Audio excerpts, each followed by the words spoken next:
The great meeting hall of Nexus Prime had never seen such chaos. Representatives from over 1,000 worlds filled the massive crystal dome, their voices mixing into a sound that would drive most beings mad. Some had tentacles that waved in the air, others had scales that changed color when they got excited. A few looked almost like humans, but with eyes that glowed or skin that sparkled like stars. Ambassador Zira of the Zephyrian Empire stood at the center podium. Her 8 tentacles moved in patterns that showed how worried she was. Each tentacle had small suction cups that could taste the fear in the air. She had called this emergency meeting, and now she had to tell everyone the bad news. "Friends and allies," she began, her voice carrying through translation devices to every corner of the hall. "The ancient enemy has awakened." The hall fell silent. Even the crystalline beings, who were always making small chiming sounds, went quiet. Everyone knew what she meant. There were stories, old stories passed down through 1,000,000 years of galactic history. Stories about machines that ate everything. Stories about the Void Devourers.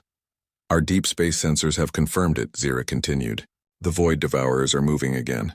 They have consumed 3 entire star systems in the outer rim. The Kalari system is gone. The twin suns of Moldak are now just empty space. Even the fortress world of Grimhold with all its shields and weapons lasted only 2 days. A Altarian delegate stood up. His people looked like giant birds made of liquid metal. When he spoke, his voice sounded like wind chimes in a storm. "How many ships do we need?" "My people can provide 50,000 warships. Our plasma cannons can burn through any armor." "Not enough," said the representative from the Crystalline Dominion. She looked like a walking diamond, beautiful and deadly. "My people have built reality warpers, ships that can change the laws of physics around them. We have 200 of them ready." One by one, the great powers of the galaxy announced their contributions. The ethereals, mysterious beings who existed in multiple dimensions at once, promised their phase ships that could attack from spaces that did not exist. The machine collectives offered computing power that could calculate the movements of every enemy ship. The Psi-Lords promised mental attacks that could drive artificial intelligences insane. The numbers grew bigger and bigger. Hundreds of thousands of ships, millions of soldiers, weapons that could crack planets and shields that could stop black holes. The galaxy was gathering the largest military force in history. Then the human ambassador stood up. Admiral Sarah Chen was a small woman compared to most of the aliens in the room. She had gray hair and lines around her eyes that came from years of command. Her uniform was simple blue cloth with metal badges. Nothing fancy. Nothing that glowed or changed colors.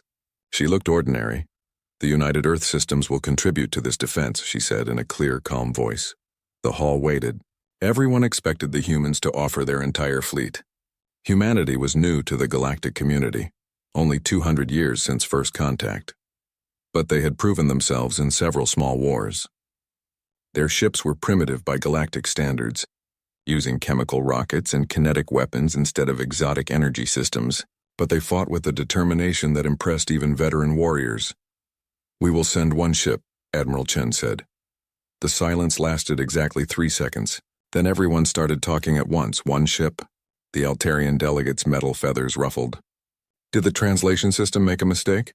"Surely you mean 1 fleet," said the crystalline representative. "1 battle group, perhaps?" Zira waved her tentacles for quiet. "Admiral Chen, I must ask you to clarify. Did you say 1 ship?" "That is correct," Chen replied. She did not seem embarrassed or worried. "Humanity will send 1 ship to join this defense." The hall erupted again.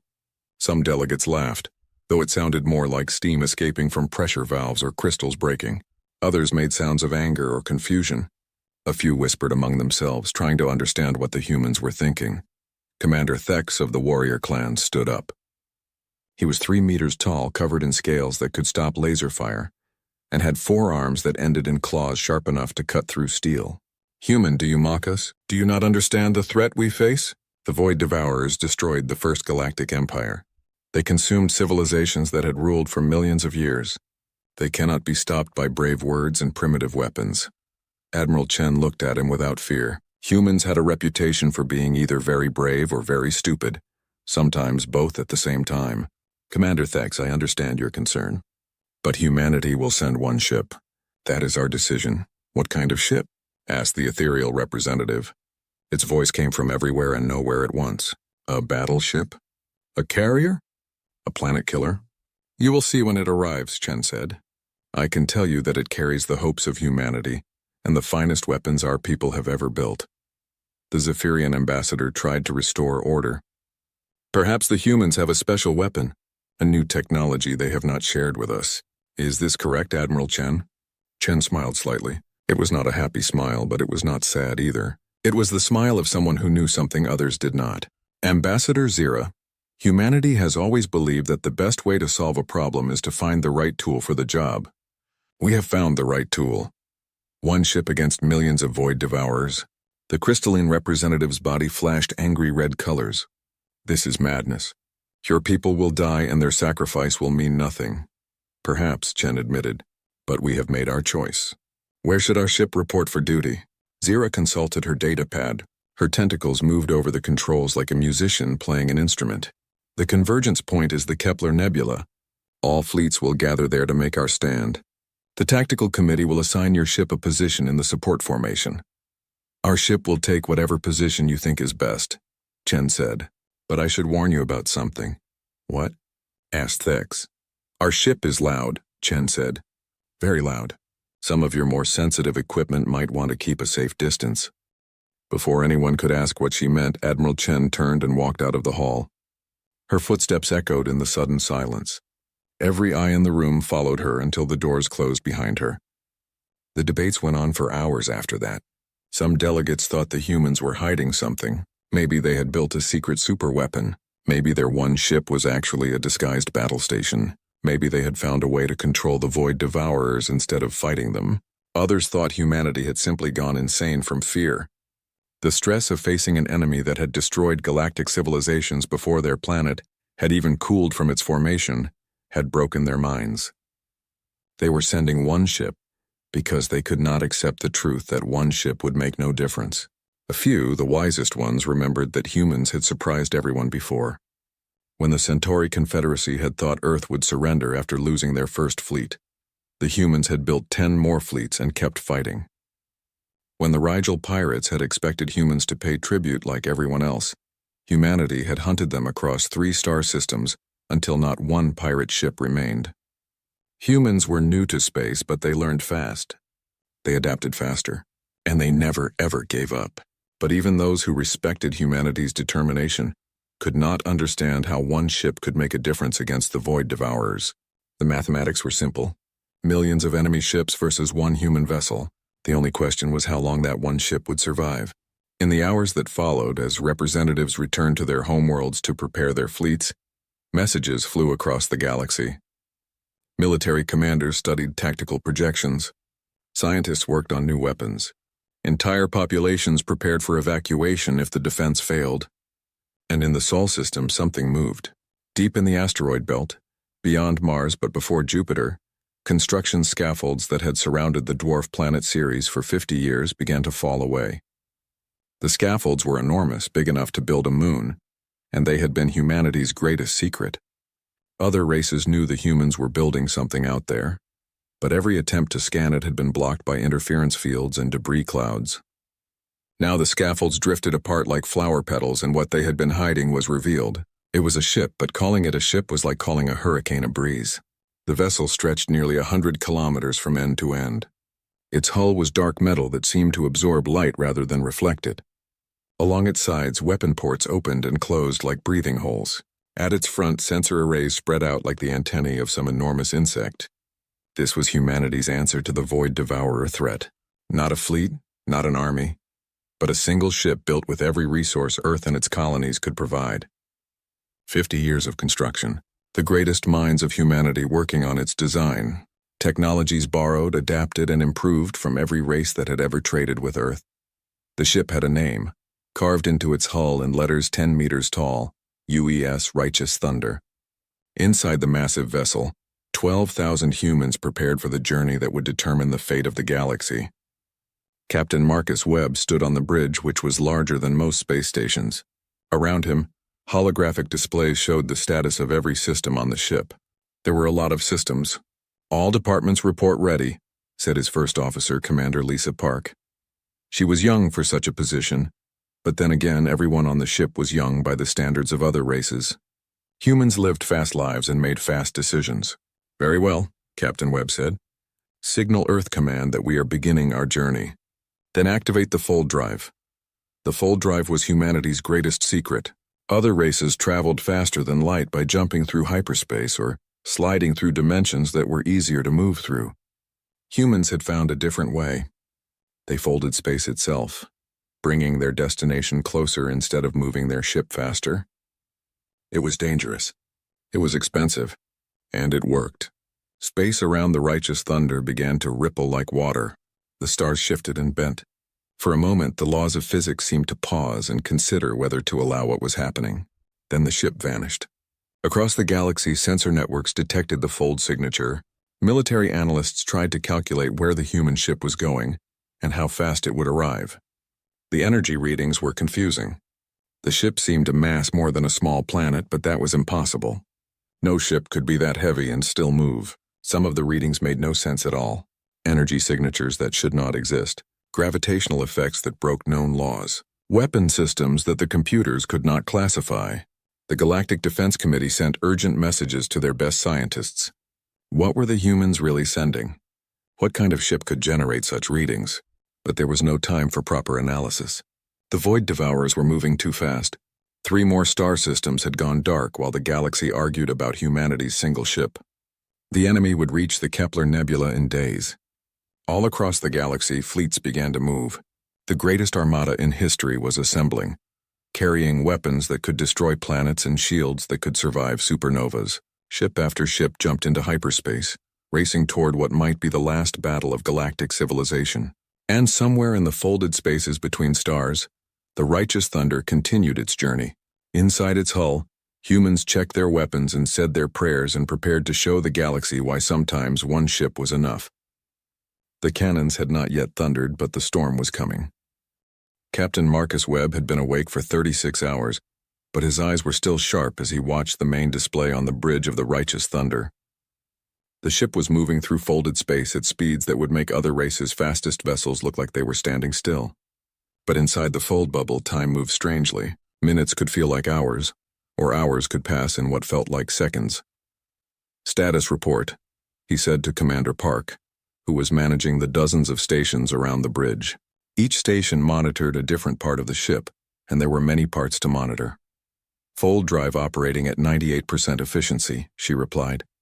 "We should arrive at the Kepler Nebula in 14 hours local time.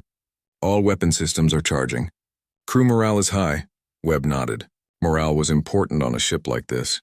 The Righteous Thunder carried 12,000 people, but it was designed to operate with a crew of 50,000. The difference was made up by artificial intelligence systems, quantum computers and automation that could think and react faster than any living being. But humans were still needed. Humans to make the decisions that no computer could make. Humans to do the jobs that required intuition, creativity, and the kind of stubborn determination that had carried their species from caves to the stars. "Any word from the other fleets?" Webb asked. "The Altarian fleet reports they have reached the nebula and begun setting up defensive positions. The crystalline ships are still in transit but should arrive within the hour." "The ethereals," Park paused. "The ethereals are already there but also not there, if that makes sense." Webb smiled. Ethereal ships existed in multiple dimensions at once. They could be in a place and not in a place at the same time. It gave most people headaches to think about it, but it made them very hard to hit in battle. "What about the enemy?" "Long-range sensors show the Void Devourers are moving faster than expected. They consumed the Helix colony 6 hours ago. Current projections put them at the nebula in 20 hours. 20 hours. Not much time to prepare for the largest battle in galactic history." Webb looked at the tactical display, which showed the positions of friendly forces gathering at the Kepler Nebula. Thousands of ships were already there, with thousands more arriving every hour. It looked impressive until you remembered that the enemy was bringing millions. "Sir," said Lieutenant Torres from the communications station, "we're receiving a priority message from Galactic Defense Command. They want to know our ship specifications for tactical planning." Webb and Park exchanged a look. This was the question they had been expecting. The other races wanted to know what kind of ship humanity was really sending. They wanted to know what weapons the Righteous Thunder carried, how fast it could move, how much damage it could take. "Send them our standard response," Webb said. "Tell them we prefer to show rather than tell." It was not the first time they had given that answer. For 50 years, while the ship was being built, other races had tried to learn its secrets. Spies had attempted to infiltrate the construction sites. Diplomatic missions had asked innocent questions about human military technology. Trade delegations had offered valuable resources in exchange for technical specifications. Humanity had politely declined to share any details. They had learned, through 2 centuries of contact with galactic civilization, that information was often more valuable than weapons. The galaxy was full of races that could copy any technology they could examine, improve any design they could study, and adapt any weapon they could analyze. So the Righteous Thunder had been built in secret, using principles and technologies that no other race had ever seen. Its construction had required the combined resources of Earth and all its colonies. Entire asteroid fields had been mined for raw materials. The brightest scientists and engineers from across human space had worked on its design. Every human military technology, from the most basic to the most advanced, had been incorporated into its systems, and now it was almost time to see if all that work had been worth it. Signal from the engine room. "Sir," reported Chief Petty Officer Kim. "Chief Engineer Hassan wants to speak with you." Webb touched a control, and a hologram appeared next to his command chair. Engineer Hassan was a woman in her 50s with grease on her uniform and satisfaction on her face. She had been working on the ship's systems for 20 years, first during construction and now as the chief engineer. "Captain, I wanted to report that all fusion reactors are operating at maximum efficiency. The antimatter containment systems are stable. And the special systems?" She paused and grinned. "The special systems are ready to make some noise." "How much noise?" Webb asked. "The kind of noise that can be heard across star systems, sir. The kind of noise that makes planets shake in their orbits. The kind of noise that makes the universe sit up and pay attention." Webb thanked her and ended the connection. The special systems were humanity's secret weapon. The reason they were confident that one ship could make a difference. He hoped they would work as designed, but there was only one way to find out. "Fold space exit in 10 minutes, announced the navigation officer. "Prepare for normal space transition." Around the bridge, officers checked their stations and prepared for what they would find when they returned to normal space. Intelligence reports suggested the battle would be the largest in galactic history. Ships from hundreds of races, wielding technologies that most humans could barely understand, would face an enemy that had destroyed civilizations older than Earth itself. And somewhere in all that chaos, the Righteous Thunder would find its place. The countdown reached 0, and space unfolded around them like a flower opening to the sun. One moment they were in the strange gray emptiness of folded space, and the next they were in the Kepler Nebula, surrounded by the most magnificent sight Webb had ever seen. Ships filled the space around them as far as sensors could reach. Altarian vessels that looked like metal birds with wings made of energy. Crystalline ships that were more like flying jewels, beautiful and deadly. Machine collective cubes that bristled with weapons and computing arrays.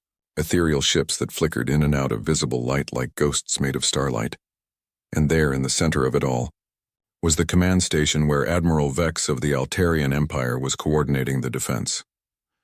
The station was sending constant communications to every ship in the fleet, assigning positions, coordinating supply runs, preparing battle plans. "UES Righteous Thunder, this is Admiral Vex, please respond." Webb activated the communication system. "Admiral, this is Captain Marcus Webb, reporting for duty." There was a pause. When Vex spoke again, his voice sounded confused. "Captain Webb, our sensors are having difficulty reading your ship. Could you please transmit your technical specifications?"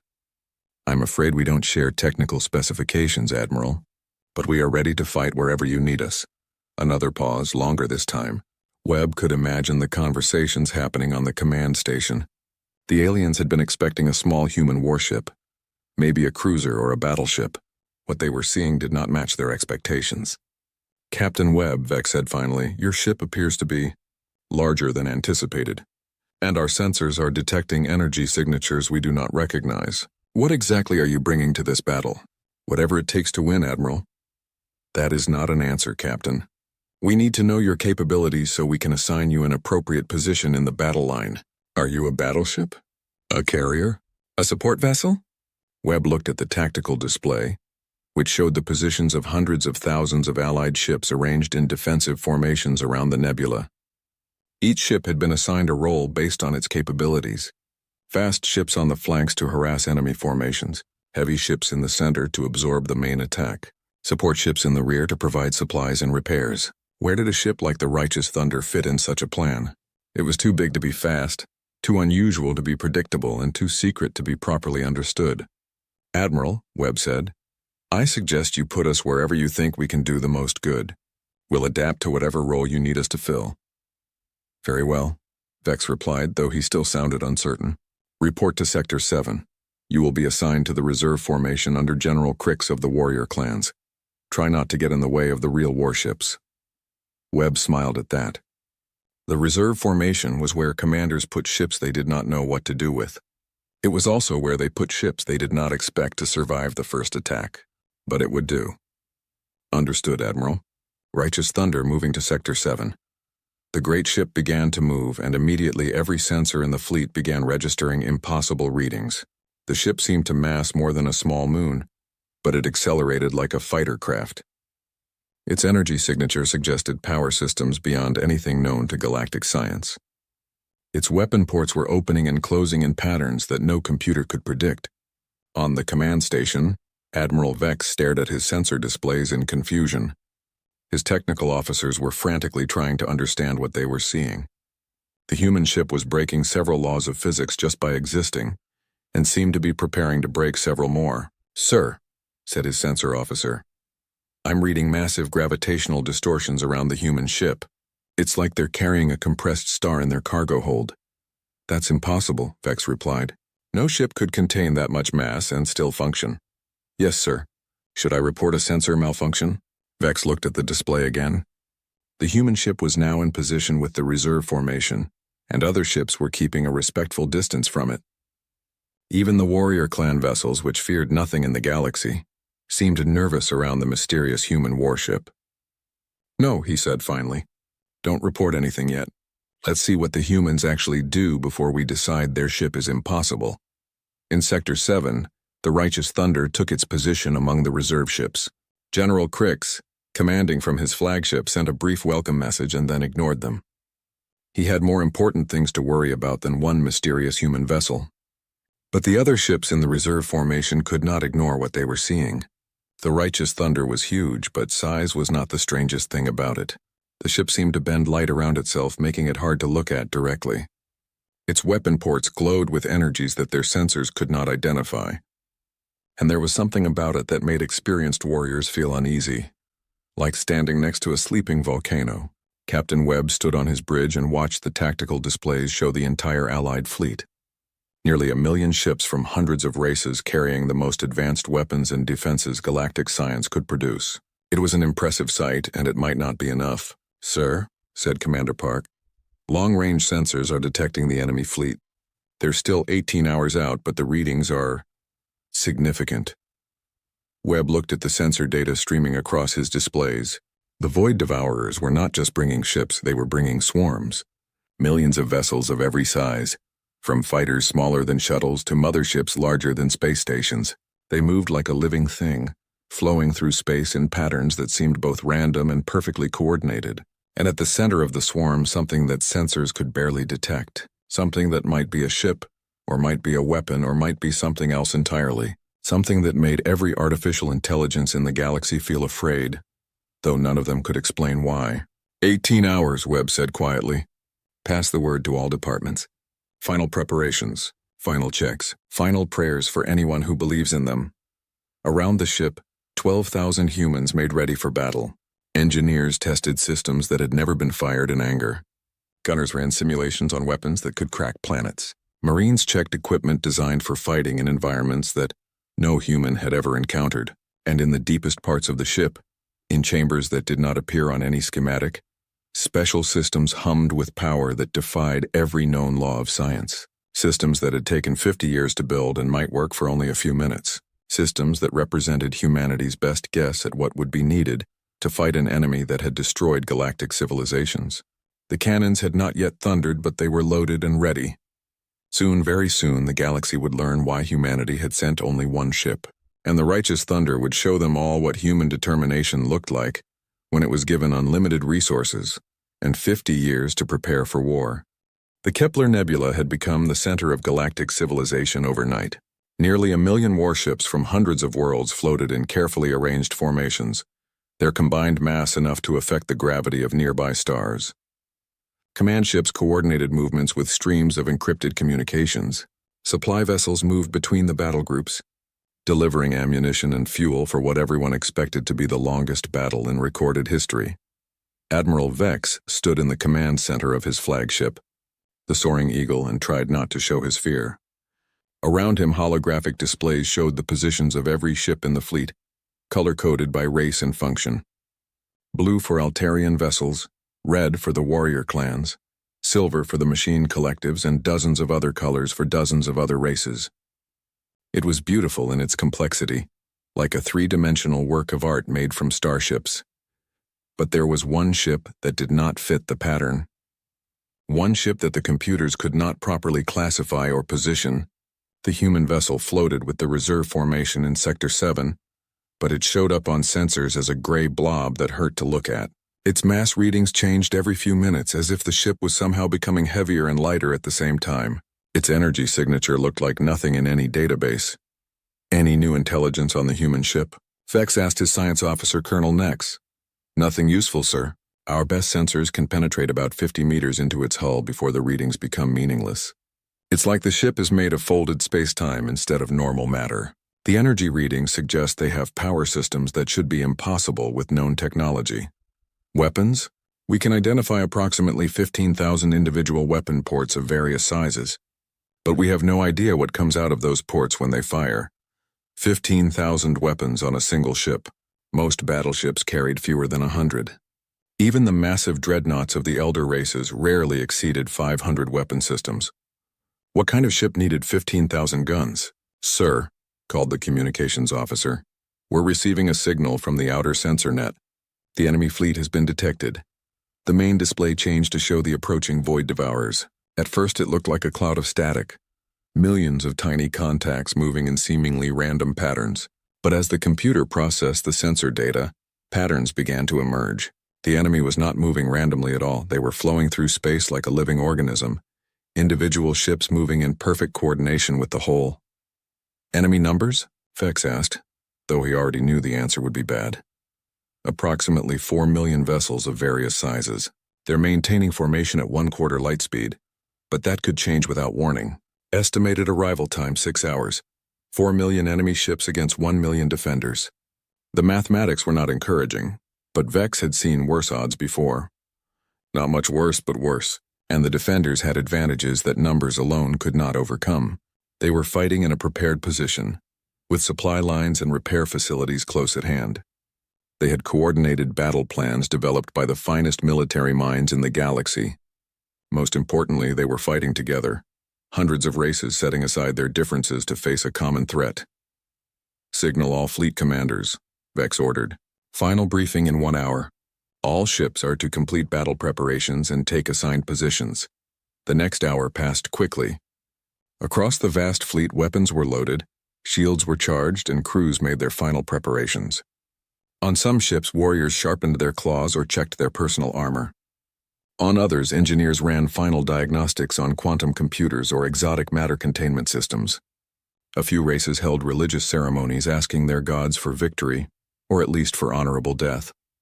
In Sector 7, the reserve formation received its orders with mixed feelings. The reserves would not engage the enemy until the main battle lines had been tested. This meant they would either never fight at all, if the front lines held, or they would fight when the situation was already desperate. Neither option was particularly appealing to warriors who had traveled across the galaxy for this battle. General Crix, commanding the reserve from his fortress ship Iron Thunder, reviewed his forces one final time. 40,000 ships from a dozen races, held back to counter enemy breakthroughs or exploit unexpected opportunities. Most were veteran units experienced in battle and reliable under pressure. But there was one ship that made him nervous. The human vessel Righteous Thunder floated near the center of his formation, and even his most hardened warriors gave it plenty of space. There was something unsettling about the ship that went beyond its unusual sensor readings. It seemed to radiate a kind of quiet menace, like a predator waiting to strike. His technical officers had given up trying to analyze its systems, and his tactical staff had no idea how to use it effectively. "Any word from the humans about their capabilities?" he asked his aide, Colonel Vorth. "Nothing new, sir. They maintain that they prefer to demonstrate rather than explain. The ship's captain seems confident, but humans always seem confident. It's one of their more annoying characteristics." Crix grunted agreement. Humans were strange creatures, soft-bodied and short-lived, but they had a way of exceeding expectations. Their ships were primitive by galactic standards, using kinetic weapons and chemical propulsion like races that had just discovered space travel, but somehow they made those primitive systems work with devastating effectiveness. Still, one ship could not change the outcome of a battle involving millions of vessels. The righteous Thunder would fight and probably die with the rest of them, and hopefully it would take a few enemy ships with it when it went down. "Sir," called the sensor officer, "enemy fleet is adjusting course and speed. New arrival time, 4 hours." The Void Devourers were accelerating, eager to begin the slaughter. Long-range sensors showed their formations shifting and changing, individual ships moving to new positions with mechanical precision. At the center of their fleet, the massive command ships that directed the swarm began broadcasting signals that no computer could decode, but every artificial intelligence could somehow understand. Signals that spoke of hunger and consumption and the joy of turning order into chaos.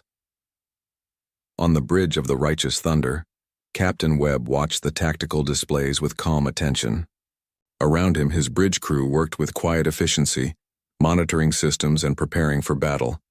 The ship's artificial intelligence systems hummed with activity, calculating targeting solutions and coordinating with weapon systems that most galactic races had never imagined.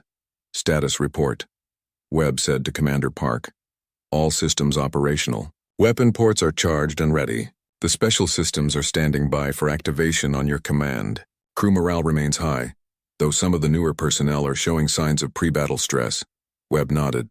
Fear before battle was normal, even healthy. It kept people alert and focused. But too much fear could paralyze, and the crew of the Righteous Thunder could not afford to be paralyzed. "Pass the word to all departments," he said. "Remind everyone why we're here. Remind them what we're fighting for. And remind them that this ship was built for exactly this moment." The message went out through the ship's communication systems, carried to every deck and every compartment. 12,000 humans heard their captain's words and felt their fear transform into something else. Not courage exactly, but determination. The kind of stubborn refusal to give up that had carried their species from caves to the stars.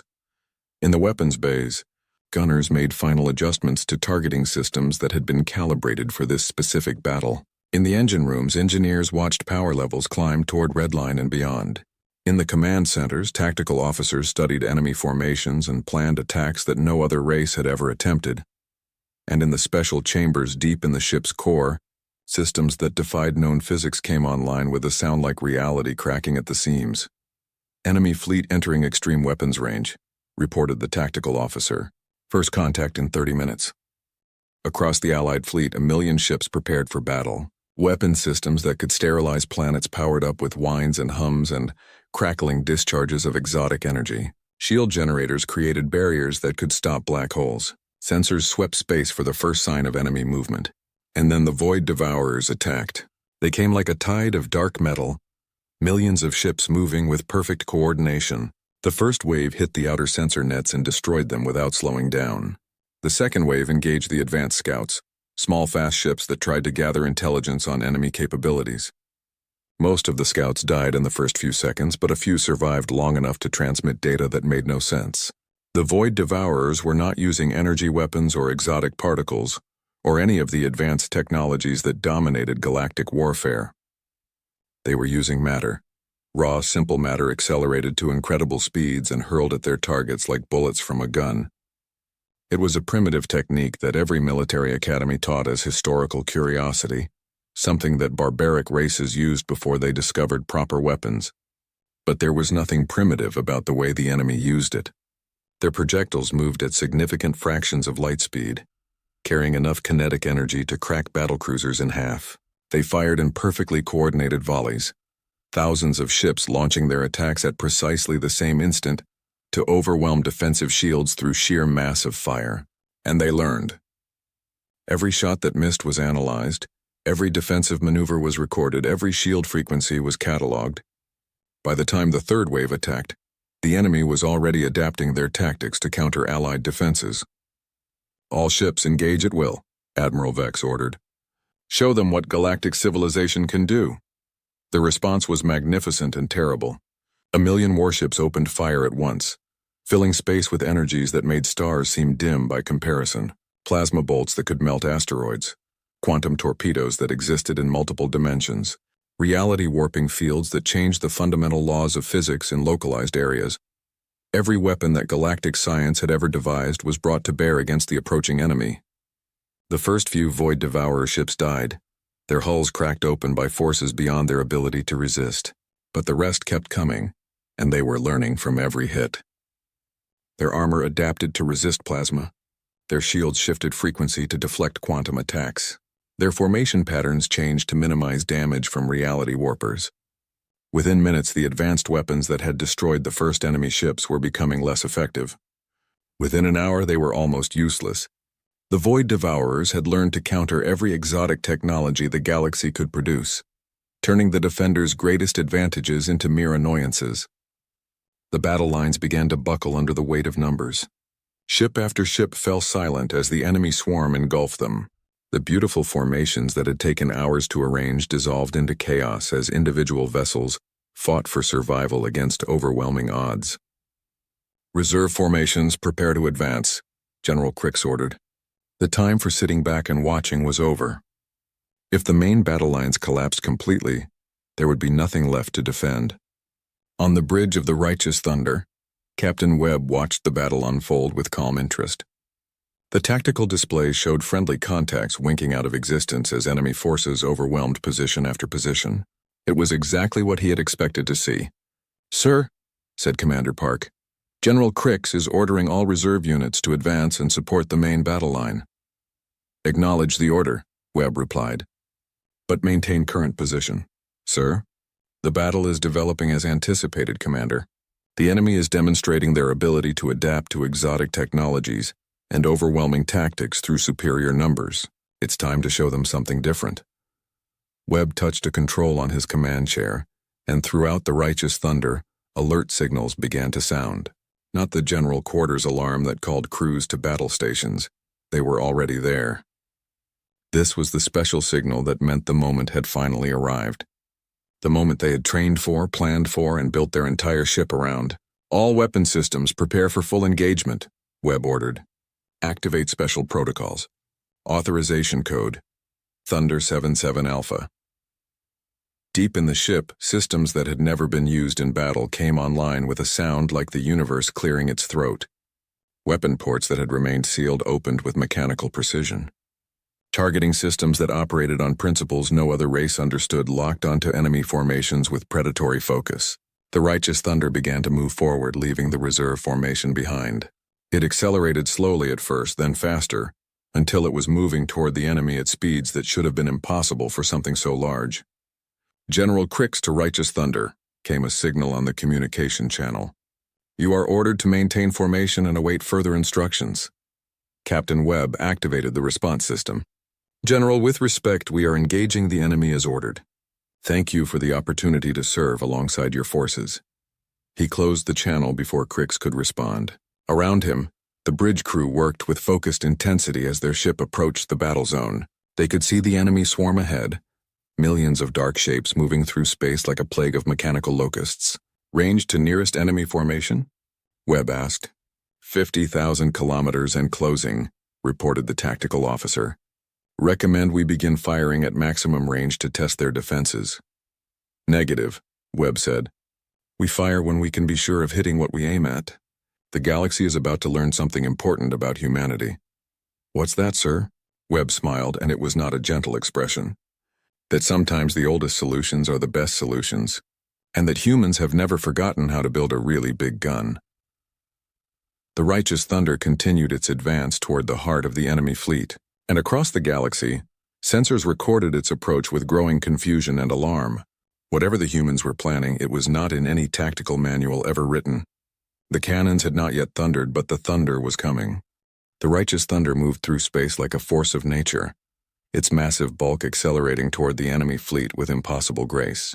Around it, the battle raged with increasing desperation, as Allied forces found their most advanced weapons becoming less effective by the minute.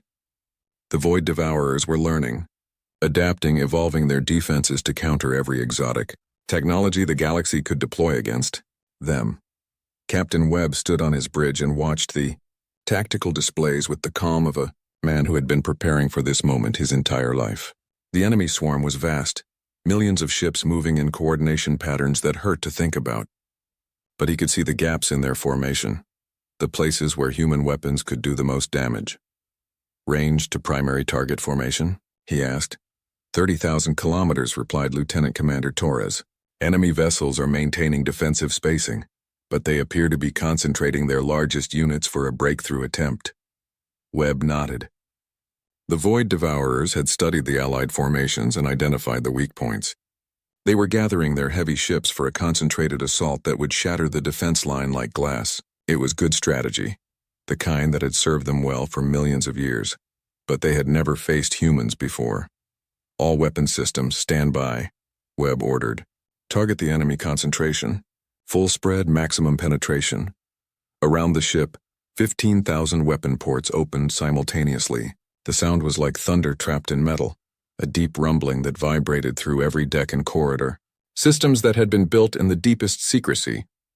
Over 50 years of construction came online, with displays of power that made nearby space itself seem to hold its breath.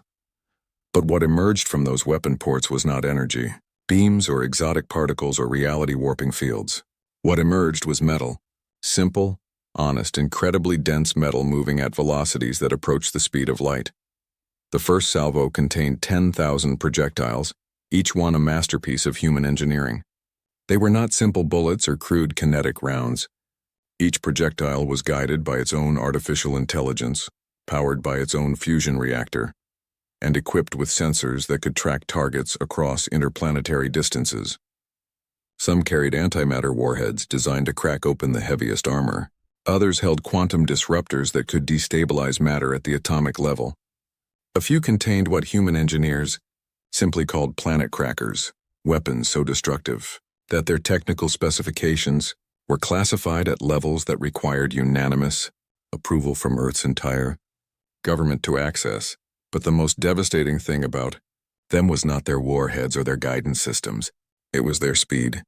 Human physicists had solved the problem of accelerating matter to relativistic velocities without destroying it in the process. Each projectile left the righteous thunder moving at 60% of light speed, carrying kinetic energy measured in gigatons.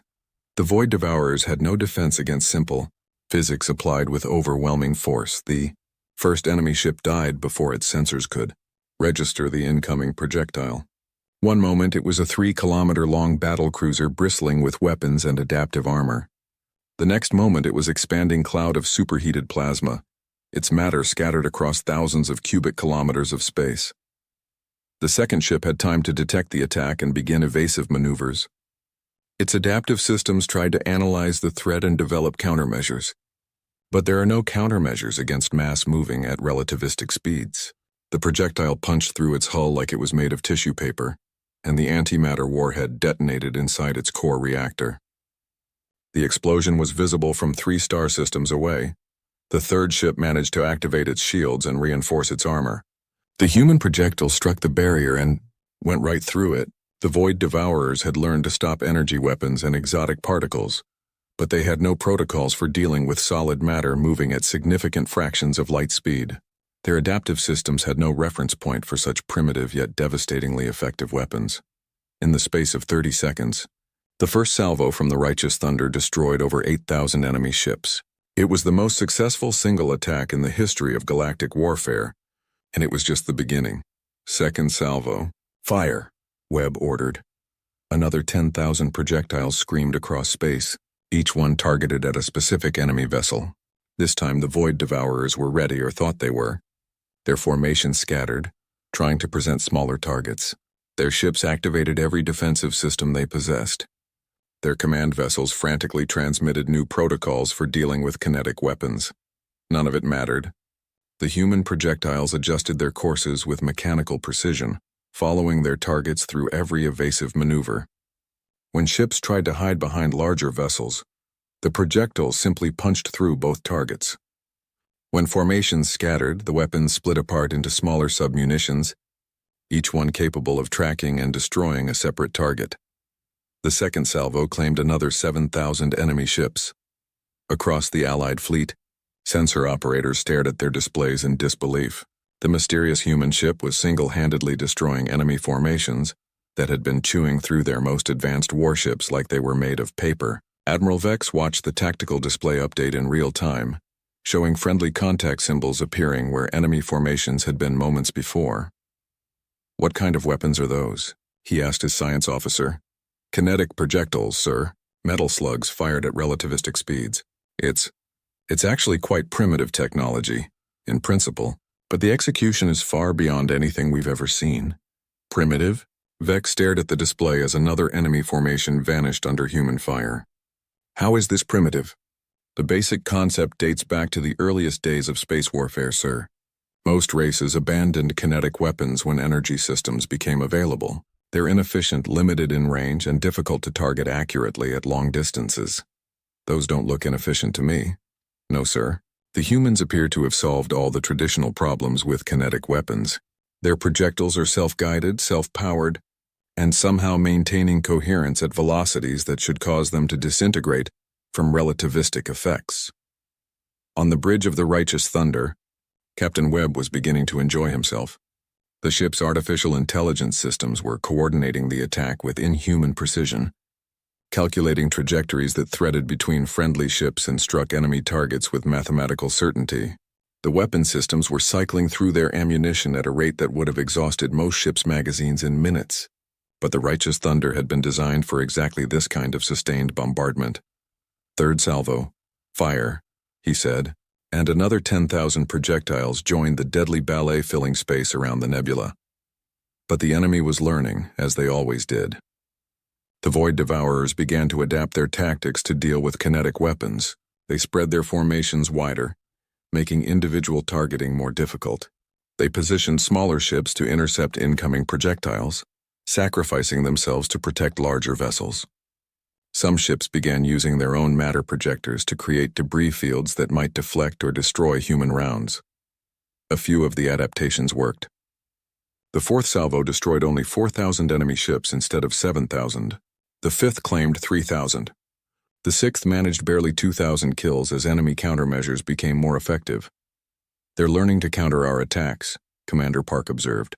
"Should we adjust our firing patterns?" "Not yet," Webb replied. "Let them think they're solving the problem." Because the Void Devourers were making the same mistake that many of humanity's enemies had made over the centuries.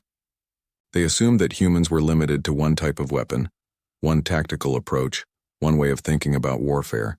They were adapting to counter kinetic projectiles, reconfiguring their entire fleet to deal with the threat of relativistic metal slugs.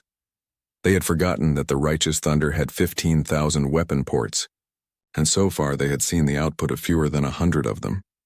"Activate secondary battery," Webb ordered. "Target designation area saturation. Let's show them what humans do when kinetic weapons aren't enough." The secondary battery came online with a sound like continents grinding against each other. These were not precision weapons designed to destroy individual targets. These were area effect systems designed to clear large volumes of space of anything that might be hiding there. What emerged from the secondary ports was still metal, but metal transformed into something that bent the laws of physics in directions they were not supposed to bend. Quantum-etched projectiles that existed in multiple dimensions simultaneously, gravitational rounds that created their own event horizons, exotic matter shells that converted normal matter into energy on contact.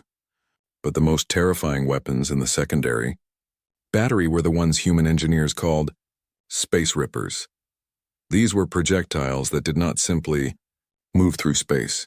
They tore holes in space-time itself, creating tunnels through which follow-up rounds could travel instantly across vast distances. Each space ripper could open a temporary wormhole that lasted just long enough for a stream of conventional rounds to pour through, emerging inside enemy formations with no warning and no possibility of interception. The Void Devourers had learned to counter kinetic weapons, They had no idea how to counter weapons that ignored the normal rules about where space began and ended. The seventh salvo opened holes in reality itself, and through those holes came destruction beyond the enemy's ability to comprehend. Entire formations vanished in cascading explosions as rounds appeared inside their protective formations. Command ships found themselves under fire from directions that did not exist. The carefully coordinated swarm patterns that had made the Void Devourers so effective for millions of years dissolved into chaos as individual ships lost contact with their command structure. Eighth salvo fire, Webb said calmly, and more holes opened in space-time. By now, every sensor in the Allied fleet was focused on the human ship. The Righteous Thunder had become the center of the battle, a single vessel that was systematically dismantling an enemy force that had overwhelmed the combined might of galactic civilization. Tactical officers who had spent their careers studying exotic warfare were scrambling to understand weapons that operated on principles they had never encountered. "Sir," the communications officer reported, "we're receiving priority signals from Admiral Vex. He wants to coordinate our attacks with the main fleet." "Tell the Admiral we appreciate his offer," Webb replied, "but we work better alone. Suggest he use this opportunity to regroup his forces and prepare for the next phase of the enemy attack." Because there would be a next phase. The Void Devourers were not like other enemies humanity had fought. They did not break morale or retreat when faced with unexpected tactics. They learned, they adapted, and they kept coming. The Righteous Thunder had destroyed perhaps 50,000 enemy ships, but there were still millions more approaching, and they were already beginning to develop countermeasures for the new human weapons. "Enemy formations are regrouping," reported the tactical officer. "They appear to be concentrating their largest units for a direct assault on our position." Webb smiled. The enemy had decided that the best way to deal with the human ship was to overwhelm it with sheer numbers. It was not a bad strategy, but it showed they still did not understand what they were facing. "All weapon systems prepare for maximum rate of fire," he ordered. "Activate tertiary battery. Authorization code Thunder 99 Omega. Deep in the ship, in chambers that existed in carefully folded space to fit more weapons than the ship's external dimensions should have allowed, the tertiary battery came online. These were the weapons that had taken 20 years to design and another 20 to build.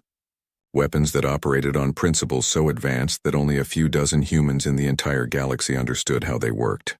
The tertiary battery did not fire metal or energy or exotic particles. It fired concepts, ideas given physical form and launched at targets with the full force of human determination behind them. When the ninth salvo fired, it did not cross space in the traditional sense. Instead, it convinced space that the distance between the Righteous Thunder and its targets was actually zero, allowing the weapons to arrive at their destinations instantly, regardless of range or intervening obstacles. Enemy ships found themselves being destroyed by rounds that had somehow always been inside their hulls, waiting for the right moment to explode.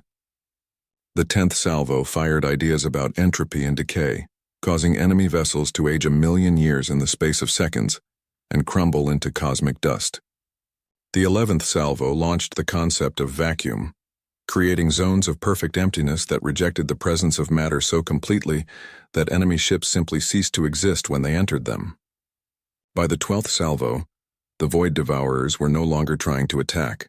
They were trying to run, but there was nowhere to run to. The Righteous Thunder had positioned itself perfectly, and its weapons had range measured in light years. Every enemy ship that tried to escape found itself targeted by projectiles that had been fired hours earlier, but chose to arrive at exactly the right moment to intercept their retreat. "Sir," Commander Park said quietly, "enemy forces they're breaking. I've never seen anything like it." "They're actually retreating," Webb nodded. The Void Devourers were finally learning the lesson that so many of humanity's enemies had learned before them, that humans were at their most dangerous when they had time to prepare, and most terrifying when they had something worth fighting for. "Continue firing," he said, "until every enemy ship is destroyed or driven from this system.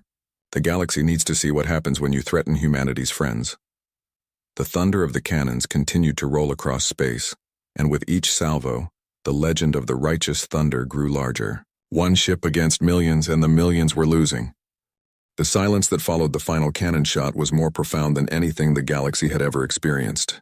For the first time in millions of years, the Void Devourers had been not just defeated, but completely annihilated. Where once there had been a swarm of 4 million enemy ships, now there was only empty space dotted with expanding clouds of debris and the slowly cooling remains of what had been the galaxy's greatest threat, the Righteous.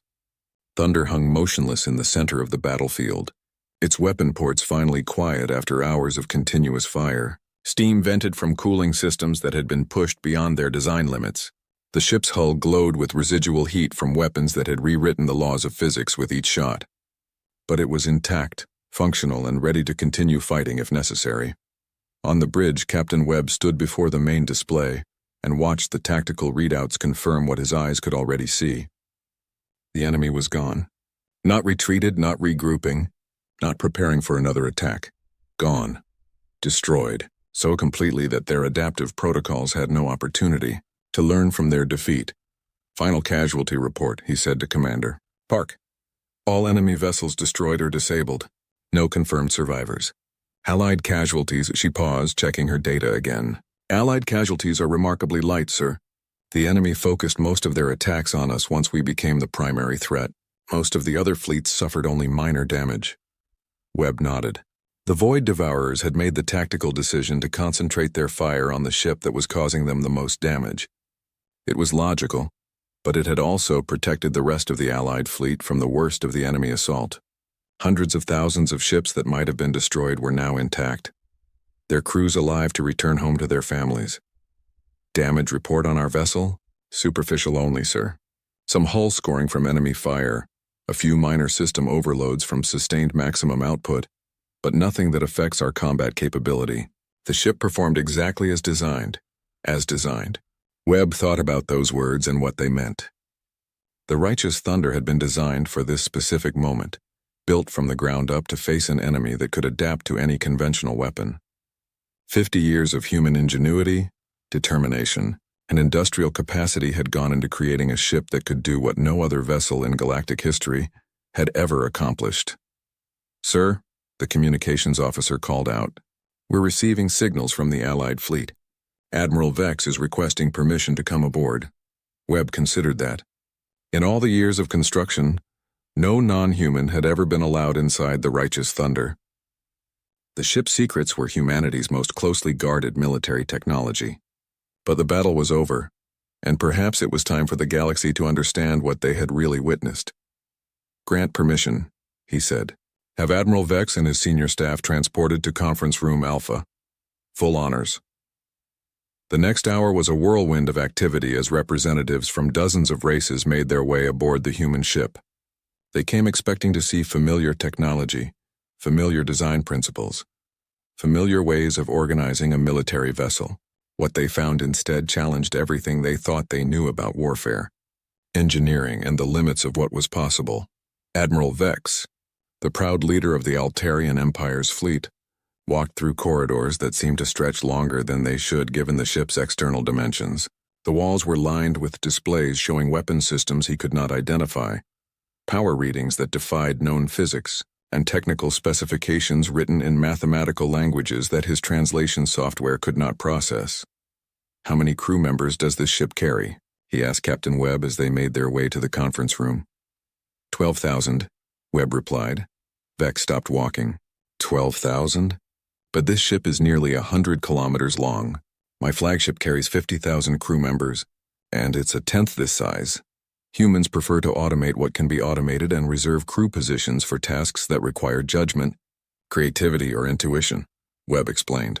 Most of this ship's functions are controlled by artificial intelligence systems working in coordination with human supervisors. They resumed walking, but Vex found himself studying everything they passed with growing amazement. The ship was not just large, it was impossibly complex. Every surface seemed to serve multiple functions. Every corridor contained systems that served purposes he could not guess at. And throughout it all was a sense of integration, of every component working in perfect harmony with every other component. Conference Room Alpha was large enough to hold representatives from 50 different races, with environmental controls that could provide appropriate atmosphere for each species. As the alien delegates took their seats, they found themselves surrounded by displays showing technical readouts from the recent battle. Ladies, gentlemen, and honored beings, Captain Webb began, You have questions about what you witnessed today. I will answer what I can within the limits of military security. General Crix of the warrior clans was the first to speak. Captain Webb, your ship fired continuously for over 6 hours. How much ammunition did you expend? Webb smiled. Less than 1% of our total magazine capacity. The room fell silent. A few delegates made calculations on their personal devices, trying to understand the implications. If the righteous thunder had destroyed 4 million enemy ships using less than 1% of its ammunition, how many enemies could it defeat at full capacity? What kind of weapons were you using? Asked the crystalline representative. Our sensors detected kinetic projectiles, but the effects went far beyond simple mass drivers. Humanity has always preferred kinetic weapons, Webb replied. We find them reliable, effective, and difficult for enemies to counter. But you are correct that our weapons go beyond simple mass drivers. We have developed kinetic systems that incorporate exotic matter, quantum effects, and certain principles of physics that we have learned to manipulate. Such as? Pressed Admiral Vex. Webb paused, considering how much to reveal. Space-time manipulation, dimensional folding, causal loop engineering, conceptual weaponization, technologies that allow kinetic projectiles to ignore traditional limitations of range, targeting, and defensive countermeasures. The technical terms meant little to most of the delegates, but the implications were clear. Humanity had developed weapons that operated outside the normal rules of physics, weapons that could not be countered by conventional defenses or traditional tactical thinking. How long have you been developing these systems? Asked the ethereal representative. 50 years of intensive research and development, Webb answered. The project began the day we learned about the Void Devourers. Every resource our species could spare was devoted to creating a weapon that could defeat an enemy, capable of adapting to any threat. And you put it all in one ship? General Crix sounded incredulous. Why not build a fleet of such vessels? Webb looked around the room, meeting the eyes of beings from dozens of different worlds. Because one ship was all we needed, he said simply. And because we learned long ago that it is better to have one weapon that absolutely works than 1,000 weapons that might fail when you need them most. The Zephyrian ambassador, who had been quiet during the exchange, finally spoke. Captain Webb, your species sent a single ship to face an enemy that destroyed galactic civilizations. Were you not afraid that you would fail? Of course we were afraid, Webb admitted. Fear is a healthy response to danger. But we were more afraid of what would happen if we did not try. The galaxy deserved to be defended, and humanity was in a position to provide that defense. We could not do otherwise. But why? Pressed the ambassador. Humanity is new to the galactic community. You owe us nothing. You could have retreated to your own systems and left us to face the Void Devourers alone. Webb was quiet for a long moment, considering his answer. When he spoke, his voice carried the conviction of someone who had thought deeply about the question. Ambassador, when humanity first left Earth and encountered other intelligent races, we were amazed by the diversity and wonder of galactic civilization. We saw art that moved us to tears, music that stirred our souls, and ways of thinking that expanded our understanding of what it means to be alive. We saw species that had overcome challenges we could barely imagine, who had built societies based on principles we admired and respected. He gestured to the beings around the table. We saw friends, beings we wanted to know better, to learn from, to share our own discoveries with. The idea of standing by while something destroyed all of that was not acceptable to us, not because we owed you anything, but because we are all part of something larger than any one species. The room was quiet as the delegates absorbed his words. Finally, Admiral Vex spoke. Captain Webb, what will humanity do now? Will you use your superior technology to dominate the galaxy? Will you demand tribute from the worlds you have saved? Webb looked surprised by the question. Admiral, humanity has no desire to dominate anyone. We prefer cooperation to conquest, trade to tribute. Our technology was developed to defend the galaxy, not to conquer it. We will continue to share what knowledge we can, as we always have, and to be good neighbors to the species around us. But you could conquer us, said General Crix. Your ship alone could destroy any fleet we could assemble against it. Could does not mean should, Webb replied. Humans learned long ago that power without wisdom is dangerous, and wisdom without compassion is meaningless. We have the power to destroy, yes, but we choose to protect instead. The meeting continued for another hour as delegates asked technical questions about the ship's systems and political questions about humanity's intentions. Webb answered what he could, deflected what he could not, and gradually helped the galaxy's representatives understand that the humans who had saved them were not conquerors in disguise, but exactly what they appeared to be. Neighbors who had been willing to risk everything to help friends in need. As the meeting broke up and the delegates prepared to return to their own ships, Admiral Vex approached Webb privately.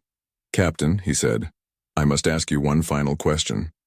The weapons you used today, did you develop them specifically to fight the Void Devourers?"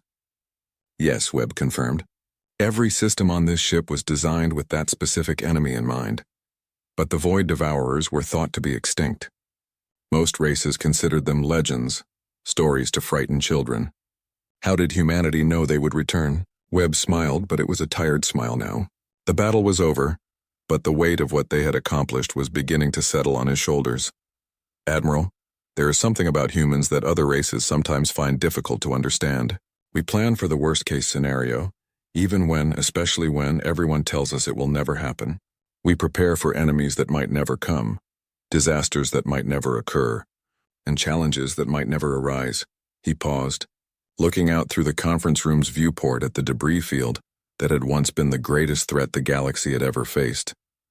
"We sent one ship because one ship was all we needed. But we spent 50 years building that ship because we knew that someday, somehow, something like this would happen. And when it did, we wanted to be ready." The final reports were filed, the last ceremonies completed, and the great fleet began to disperse. Ships from hundreds of worlds turned toward home, carrying news of the victory and stories of the human ship that had saved them all. The Righteous Thunder remained in the Kepler Nebula for several days, helping with cleanup operations and providing assistance to vessels damaged in the battle. Then, as quietly as it had arrived, the great ship folded space around itself and vanished, returning to the Sol system where it would be refitted, restocked, and prepared for whatever challenge might come next. But across the galaxy, the story spread and grew. The story of how humanity sent one ship when the galaxy needed salvation. The story of weapons that broke the laws of physics and defenders who would not yield. The story of the day the cannons thundered, and the thunder was heard from one end of the galaxy to the other. And in the years that followed, when other threats arose and other challenges faced galactic civilization, there was always the knowledge that somewhere in the Sol system, the Righteous Thunder waited in readiness. One ship, carrying the hopes of humanity and the promise that some things are worth fighting for no matter the odds. The galaxy had wondered why humanity sent one ship. Now they understood that humanity had sent exactly what was needed, not just a weapon but a statement. A declaration that sometimes the simplest solutions, executed with perfect determination and overwhelming force, could accomplish what all the sophisticated technology in the galaxy could not. And in the silence that followed the final battle, the echo of those cannons continued to reverberate across space and time, a reminder that sometimes the most powerful voice in the universe is the one that speaks through actions rather than words, through thunder rather than whispers, and through the unwavering determination of those who refuse to let evil triumph. The galaxy wondered why humanity sent one ship. And the cannons had thundered in reply. The grand hall of the Vorn High Command fell silent as Admiral Rex entered. His steps echoed against the cold metal floor, each sound marking his path toward judgment. The circular table before him seated the 12 most powerful beings in the Vorn Empire. Their gray skin gleamed under the harsh lights, and their 4 eyes, too large, too small, tracked his every move. "Explain your failure," Supreme Commander Draz said. His voice carried no emotion, which made it more frightening. Rex stood tall despite his wounds. The battle with the human ship had left him with a burned arm and a damaged pride. "The human vessel was not what we expected," Rex began. "Our scans showed primitive technology, but their weapons—" He paused, remembering the blinding flash that had destroyed 2 of his scout ships. Their weapons were far more powerful than their technology level suggested possible. A hologram appeared in the center of the table, showing the Earth ship Defiance. It looked clunky and crude compared to the sleek Vorn ships. "This outdated collection of metal and wires defeated 3 of our scout vessels?" asked Military Council Member Kev. His voice dripped with disbelief. Yes, Rex admitted. And when we damaged it, they did not retreat. They fought harder. Science. Director Tull moved her long fingers over a control panel. The hologram changed to show data streams. The scan data is concerning, she said. Their ship uses nuclear power, an energy source we abandoned centuries ago, yet they've weaponized it in ways we never considered. They use no safety protocols by our standards. Kev leaned forward. What of their behavior patterns? Tull displayed another set of data.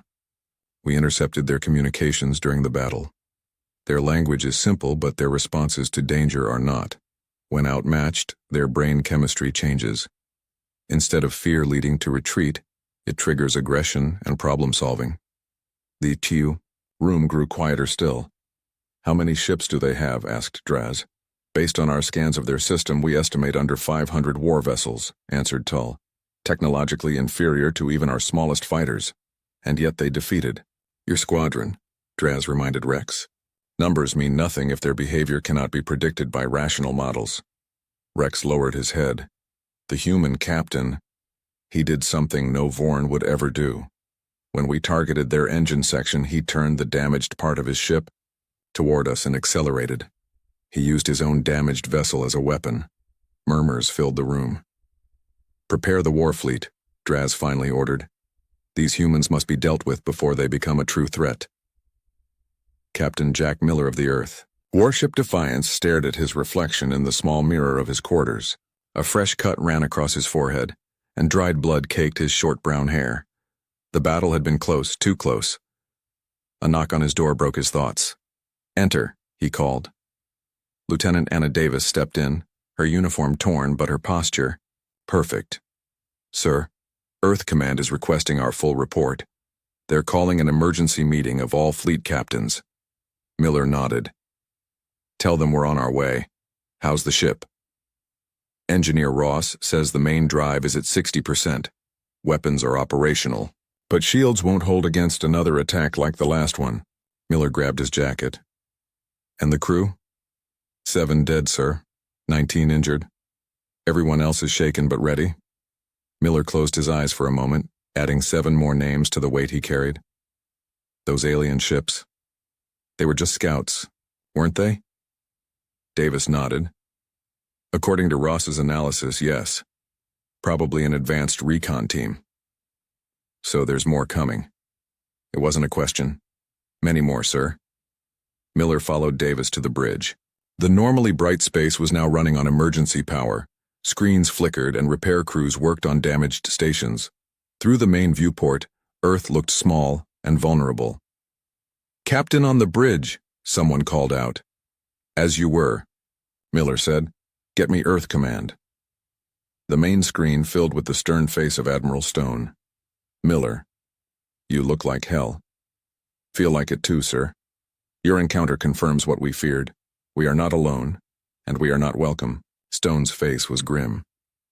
The Security Council is meeting now. Every nation is contributing ships to a unified defense fleet. Miller raised an eyebrow. Every nation, sir? This isn't about borders anymore, Captain. It's about species survival. Stone looked down at something off-screen. We're forming a defense line at Neptune's orbit. All available ships are being recalled and refitted based on your encounter data. The Defiance is damaged, sir. We'll need at least... You have 48 hours for essential repairs. Then you're needed at the fleet rendezvous. Your experience with these aliens makes you too valuable to keep docked. Miller straightened. Understood, sir. And Miller? That maneuver you pulled, using your damaged section as a battering ram. The brass is calling it reckless. It worked, sir. Stone's face softened slightly. Yes, it did, and it gave us something important. What's that, sir? It showed that these aliens, for all their technology, don't understand how humans fight when cornered. Stone leaned closer to the screen. Get your ship ready, Captain. Humanity is counting on you. The screen went dark. Miller turned to his crew. You heard the Admiral. We have 48 hours to get the Defiance battle ready. Sir, Engineer Tom Ross spoke up from where he was fixing a control panel. He was a large man with hands that seemed too big for delicate work, yet he handled ship components with surprising grace. I've been studying the scan data we collected on their shields. I think I might have found something. Miller moved to Ross's station. What kind of something?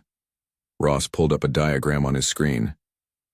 Their shields operate on frequencies we've never used, but they have a pattern. If we retune our weapons to hit these specific harmonic points, he pointed to several spots on the diagram. Lieutenant Davis leaned in. We could cause cascading failures in their defensive systems, Ross nodded. Exactly. It's like finding the resonant frequency of a wine glass. Hit it just right and it shatters. Miller studied the diagram. How long to modify our weapon systems? With a full engineering team and no interruptions? Maybe 36 hours. You have 30, Miller said. And Lieutenant Davis? Sir? Work with Ross. I want our sensor array recalibrated to detect their ships even when they're using that cloaking technology. Davis looked surprised. Is that possible? Ross scratched his beard. Everything leaves a signature. We just need to know what to look for. And now we do. Miller looked around at his tired, wounded crew. Each face showed fear, but also determination. Humans had been fighting against the odds since they first picked up stones against larger predators. This was just one more impossible fight. We have 2 days to turn this ship into something those aliens aren't expecting, Miller told them. Because when we meet them again, they'll be ready for what they saw last time. So we need to be something new. As the crew dispersed to their tasks, Miller looked out at the stars. Somewhere out there, an alien fleet was preparing to attack his world. They had better technology, probably better training, and likely overwhelming numbers. But they had made one critical mistake. They had attacked humans and expected them to behave logically. They had scanned Earth's warships, but failed to understand what made humans the most dangerous species they would ever encounter: an unbreakable will to survive, and the creative spark to turn disadvantage into victory. The real battle was coming, and this time, humanity would be ready. Science Director Tull moved through the Vorn research chamber with quick, precise steps. The walls around her displayed hundreds of data streams, all information collected from the brief but costly encounter with the human warship. Show me their communication patterns again, she ordered. The main screen shifted to display waveforms and language samples. Tull's 4 eyes narrowed as she studied the data. These humans rely heavily on electromagnetic signals, she noted to her assistant, primitive but effective for their level of development. Her assistant, a younger Vorn named Lear, touched a control panel. We've analyzed their shield harmonics as well. They're using basic deflection patterns, nothing like our phase-shifted barriers. Tull's mouth formed what passed for a smile among her kind. A weakness we can exploit. The door to the chamber slid open, and military strategist Kev entered. Unlike most Vorn, whose gray skin was smooth, Kev's face bore marks of past battles, a rarity in a species that prided itself on fighting from a distance. Have you found a way to destroy them easily? Kev asked, his voice carrying a hint of sarcasm. Tull gestured to the screens. Their technology is primitive. Their communications can be disrupted. Their shields are basic. Kev moved to a different display and touched it. The screen changed to show images from Earth's information networks, what humans called the Internet. The Vorn had been monitoring it for months. Before you celebrate an easy victory, Kev said, look at this. He brought up historical records of human conflicts. These creatures have been killing each other for their entire recorded history. They adapt during warfare at a rate that defies prediction. He pointed to various images. In one of their global conflicts, they went from basic flying machines to jets that could break their sound barrier in just 6 years. Tull waved a dismissive hand. That was their past. Their technology advancement has slowed. Has it? Kev pulled up more recent data. Their civilian technology companies now produce new communication devices yearly. They've mapped their own genome and are beginning genetic modifications. They've even created primitive artificial intelligence. Still centuries behind us, Tull insisted. Kev's 4 eyes blinked in sequence, a sign of frustration. It's not their current level that concerns me. It's their rate of advancement when threatened. He turned to face Tull directly. We damaged one ship and now they know we exist. What will they become in the time it takes our main fleet to reach their world? Tull had no answer for that. Engineer Tom Ross wiped sweat from his forehead as he made the final adjustments to the Defiance's sensor array. The narrow maintenance tunnel was hot, and his large frame barely fit in the space. "Hand me the phase coupler," he called out. Lieutenant Anna Davis passed the tool through the narrow opening. "How much longer?" she asked. "Captain wants a progress report." Ross grunted as he connected several wires. "Almost there. This is delicate work. One wrong connection and we'll fry the whole array." "No pressure," Davis said with a slight smile. Ross chuckled despite his discomfort. The trick was figuring out what to look for. Those alien ships don't just bend light around themselves.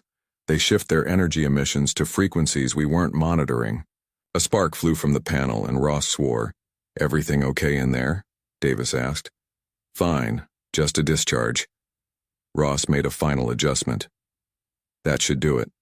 Let's test it." He crawled out of the maintenance tunnel, his uniform soaked with sweat. Together they moved to a nearby console. "Computer, run diagnostic on modified sensor array," Davis commanded.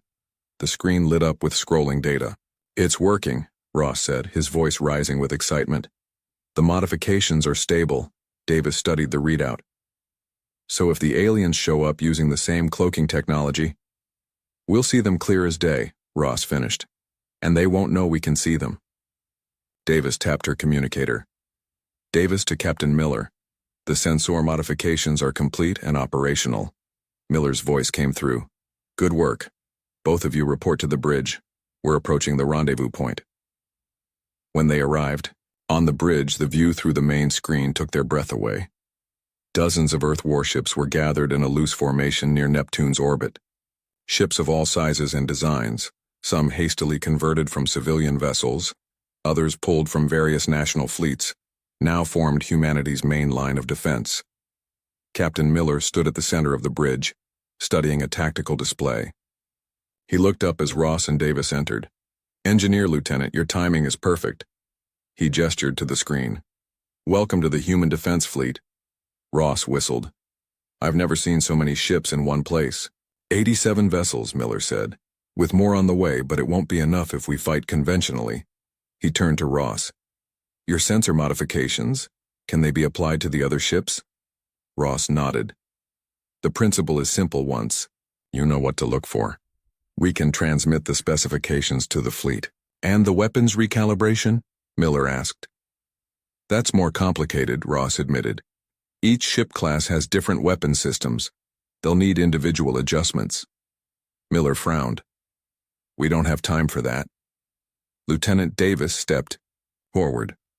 "Sir, what if we create teams? We have the prototype working on the Defiance.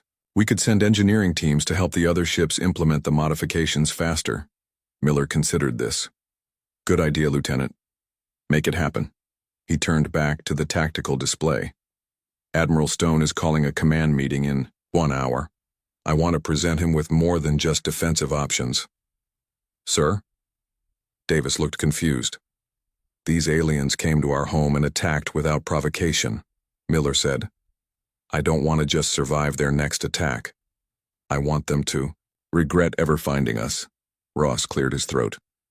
"Captain, I've been studying the data from our engagement. Their ships are advanced, but they follow predictable attack patterns, almost like they're following a script." "How does that help us?" Miller asked. "It means they're not used to improvising in battle," Ross explained. "They rely on superior technology, not tactical flexibility." Miller's eyes lit up with understanding. "So we give them something they're not expecting." "Exactly," Ross said. "If we can share not just the technical modifications but our battle data with the fleet, we might be able to create coordinated counter-strategies." Miller nodded and turned to his communications officer. "Contact Admiral Stone. Tell him the Defiance has developed both technical and tactical countermeasures against the alien threat." As the officer carried out his orders, Miller looked out. at the assembled fleet. "The aliens think they know what they're facing," he said quietly. "They scanned our ships, measured our weapons, and decided we were easy targets. What their scans couldn't show them was our greatest strength." "What's that, sir?" Davis asked. Miller turned to her with a grim smile. "Humans don't play by the rules when our survival is at stake, and we're about to change all the rules." Out in the darkness beyond Neptune, undetected by the fleet's standard sensors, a small Vorn observation craft watched the gathering of human ships. Inside, an observer recorded everything, preparing to take the intelligence back to the approaching Vorn warfleet. The observer had no way of knowing that, thanks to Engineer Ross's modifications, the Defiance could now see the supposedly invisible scout ship. The humans had gained their first advantage in a war that was about to begin. Fleet Lord Mez stood on the command platform of the Vorn flagship Inevitable Victory. Around him, crew members worked at their stations, preparing for what would surely be a quick and decisive battle. "Status report," Mez ordered. "All ships in position, Fleet Lord," his second-in-command responded. 200 warships ready for attack. Cloaking systems active. Human fleet remains unaware of our presence. Mez studied the tactical display showing the gathered human ships. Their formation was loose and disorganized, exactly what he expected from a primitive species thrown suddenly into space combat. "Their defenses are still being organized," Mez noted with satisfaction. "This is the perfect time to strike." He straightened his tall frame and addressed the bridge crew. "The Supreme Commander has given us a simple task. We will eliminate this human fleet and open the path to their homeworld. Our superior technology and tactical invisibility guarantee our victory." The crew responded with the traditional Vorn battle salute, right hands forming fists against their chests. "Begin the attack sequence," Mez ordered. "First wave, decloak, and engage." On the bridge of the Defiance, Captain Miller was in the middle of a strategy session with other ship captains when an alarm sounded. "Sir," the sensor officer called out. "Multiple contacts appearing at coordinates 227 by 104. Lieutenant Davis rushed to the sensor station. "The modified sensors are picking up energy signatures consistent with Vorn vessels. They're decloaking." Miller turned to the communications screen where the faces of a dozen ship captains showed varying degrees of alarm. "This is not a drill," Miller said calmly. "Implement the modifications we've shared and assume battle positions. Remember your assignments." As the other captains acknowledged his orders, Miller turned to his bridge crew. "Battle stations, execute Plan Thunderbolt." Across the human fleet, ships began to move with surprising coordination. Instead of scattering in panic or forming a traditional defensive line, they broke into smaller groups, each with specific targets. On the Vorn flagship, Fleet Lord Mez watched in confusion as the human vessels began to move before his ships had fully decloaked. "Impossible," he muttered. "They cannot see us until—" "Fleet Lord," his sensor officer interrupted. "The humans are targeting our ships. They're firing directly at our positions." Mez's four eyes widened in shock as he watched human weapons fire streak toward his still decloaking vessels. "How did they—" His question was cut short as the first Vorn ships reported direct hits. On his tactical display, 3 of his scout vessels were already showing critical damage. "Full decloak, all ships return fire," Mez ordered. The space around Neptune's orbit lit up with energy weapons and explosions as both fleets engaged. What should have been a surprise attack had turned into a chaotic, head-on battle. "Direct hit on the lead Vorn cruiser," Davis reported, a hint of excitement breaking through her professional tone. Miller nodded. "Keep firing. Concentrate on target group Alpha." The Defiance shuddered as it took a hit from a Vorn destroyer. "Shields holding at 64%, the defensive systems officer reported. Miller watched as the human fleet executed the battle plan they had prepared. Smaller, faster ships darted between the larger Vorn vessels, drawing fire and creating openings for the heavier human warships to target critical systems. "Sir, Admiral Stone's flagship is signaling," the communications officer announced. Admiral Stone's stern face appeared on screen. "Miller, your modifications are working. The Vorn didn't expect us to see them coming." "Yes, sir. We've caught them, by surprise, but they still outgun us. Stone nodded. Then it's time for Phase 2. The Defiance will lead the charge against their command ship. Miller's expression remained calm, but his voice tightened. Understood, sir. We're on our way. The communication ended, and Miller turned to his navigation officer. Set course for the Vorn flagship. All weapons. Prepare for maximum output. Fleet Lord Mez could not believe what was happening. His carefully planned ambush had fallen apart in minutes. The humans were not fighting according to any known tactical doctrine.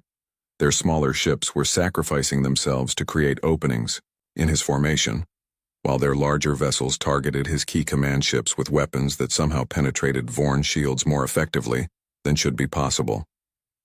How are they doing this? He demanded. His tactical officer's voice was strained. They've modified their weapons to match our shield frequencies, and somehow they detected us through our cloaking fields. Impossible. They cannot have adapted. So quickly, Mez slammed his fist on the command console. Sir, the sensor officer interrupted. A group of human ships is breaking through our forward line. They're heading directly for us. Mez focused on the tactical display. Sure enough, a wedge of human vessels was pushing through his defenses, taking heavy damage but advancing relentlessly. At their head was a familiar ship, the same one that had survived their first encounter. Target that lead ship, Mez ordered. All available weapons. The Defiance rocked violently as Vorn weapons fire concentrated on it. Warning lights flashed across the bridge, shields down to 31%. The defensive systems officer shouted over the noise of straining systems. Engine 3 is offline, Ross reported from engineering. We can't take much more of this, Captain. Miller gripped the arms of his command chair as another hit shook the ship. Hold course. All power to forward shields and main weapons. Lieutenant. Davis looked up from her tactical display. Sir, we're not going to break through their defensive screen. There are too many ships between us and their flagship. Miller studied the battle for a moment. Then a grim smile formed on his face. Then we give them something else to worry about. He hit his comm link. Miller to all strike group ships. Execute maneuver Trojan. Davis's eyes widened as she realized what he was planning. Captain, that's the only way we break their line, Miller finished for her. Do it. Throughout the strike group, ship captains acknowledged the order. The formation of human ships suddenly broke apart, each vessel targeting different Vorn ships around the flagship. Sir, what are you doing? Admiral Stone's voice came through, alarmed. Creating a diversion, Admiral, Miller replied. While they focus on us, your heavy cruisers can target their flagship from the flank. The Defiance suddenly accelerated, aiming directly at a weak point in the Vorn formation. Mez watched in confusion as the human attack pattern disintegrated. They're breaking off the attack, his tactical officer reported with relief. No, Mez said slowly, understanding dawning. They're not retreating, they're dispersing to attack multiple targets. Before he could issue new orders, alarms blared across the bridge. Heavy weapons fire from Sector 7, the sensor officer shouted. Human heavy cruisers approaching from behind our defensive line. On the tactical display, Mez watched as a separate group of human ships that had hidden behind Neptune now emerged, firing directly at his command ship. The dispersed attack group had been a diversion to draw his attention away from this flanking maneuver. Increase power to rear shields, Mez ordered, but it was too late. The human cruisers' concentrated fire tore through the flagship's weakened defenses. The bridge shuddered violently as systems failed throughout the ship. Fleet Lord, his second-in-command reported, voice shaking. We've lost drive control and weapons. Hull breaches on decks 3 through 7. Mez stared at the battle display in disbelief. Half his fleet was damaged or destroyed. The humans had turned his ambush into a trap of their own. Signal the retreat, he said quietly. All ships to fall back and regroup at Rally Point Sigma. As the Vorn ships that could still maneuver began to withdraw, Mez looked again at the tactical display.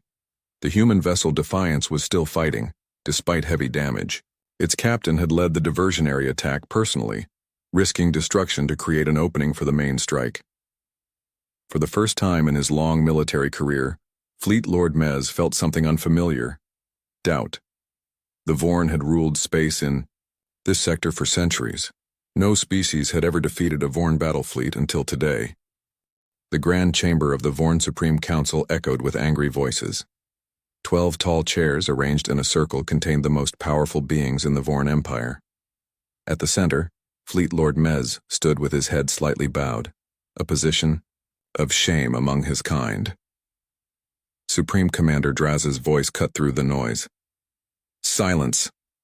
The room fell quiet immediately. Fleet Lord Mez has lost 37 warships to a primitive species, Draz stated coldly. This is unprecedented in our 10,000 years of expansion. Mez spoke without raising his head. The humans had unexpected capabilities. They detected our cloaked ships and modified their weapons to penetrate our shields. Science Director Tull leaned forward in her chair. Impossible. They cannot have developed such technology so quickly. And yet they did. Military strategist, Kev pointed out. Just as I warned they might. Draz stood, towering over Mez. You are relieved of your command, Fleet Lord. Return to your homeworld in disgrace. As guards led Mez away, Draz addressed the council. This human problem requires our full attention. I am declaring total war against humanity. We will mobilize our entire military might. One council member spoke up. Is that necessary? They are confined to a single system. For now, Draz replied. But a species that can adapt so quickly to our technology poses an existential threat if allowed to expand. We will crush them completely. He turned to another council member. Send emissaries to our allied species. Inform them that these humans represent a danger to galactic stability. Kev stood from his seat. Supreme Commander, I recommend we study their tactics further before committing our main fleets. They fight differently. Draz's four eyes narrowed. Explain. They don't follow logical battle progressions, Kev said. They sacrifice ships to create tactical advantages. Their captains take personal risks that no Vorn commander would consider. This makes their movements unpredictable. Then we will overwhelm them with numbers, Draz decided. Prepare the armada, all available ships. In the Oval Office of the White House, President Laura Coleman faced the leaders of Earth's major nations on a series of large screens. The mood was somber but determined. The Battle of Neptune bought us time, Coleman said. But our intelligence suggests the aliens, the Vorn, are mobilizing on a massive scale. The Chinese premier nodded.